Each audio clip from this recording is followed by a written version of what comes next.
Number 1 મનાતા Gondal market યાર્ડમાં લાલ ચટાક મરચાની આવક શરૂ થઈ ચૂકી છે।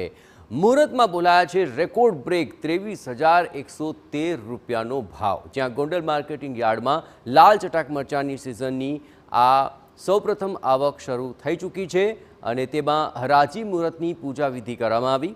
મરચાની અંદાજે 3,500 થી 4,000 ભારીની આવક છે, જ્યારે મુહૂર્તમાં મરચાની એક ભારીના રેકોર્ડ બ્રેક 23,113 રૂપિયા ભાવ બોલાયા।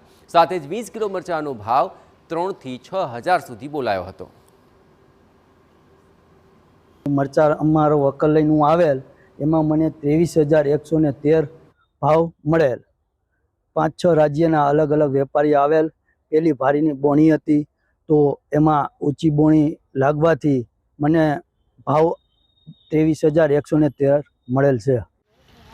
ગોંડલનું મરચું સમગ્ર ભારત ઉપરાંત વિદેશમાં પણ પ્રખ્યાત છે, જેને લઈને અન્ય રાજ્યોમાંથી જેવા કે રાજસ્થાન, કર્ણાટક, મધ્યપ્રદેશ, યુપી સહિતના રાજ્યોમાંથી વેપારીઓ પણ અહીંયા મરચાની ખરીદી કરવા માટે આવ્યા હતા। તો ખેડૂતો પોતાનો મરચાનો પાક સૂકવીને લઈને આવે, જેથી કરીને ખેડૂતોને પોતાના પાકનો વધુ સારો ભાવ મળે તેવી યાર્ડના ચેરમેન દ્વારા અપીલ કરવામાં આવી હતી। સમગ્ર ભારતની મોટી મોટી મસાલા કંપનીના માલિકોનો કોન્ટેક્ટ કરતા હતા અને વધારેમાં વધારે વેપારીઓ અહીંયા ખરીદી કરવા આવે અને અહીંયા અમારા ખેડૂતોને વધારે ભાવ મળે એવી અમારી અપેક્ષા હોય છે। વધારે અહીંથી માલનો નિકાલો થાય અને ખેડૂતોએ મહા મહેનત કરેલો પોતાનો પાકનો ભાવ સારો મળે, મરચાનો ભાવ ખૂબ ખેડૂતોને સારો મળે એવી જ અમને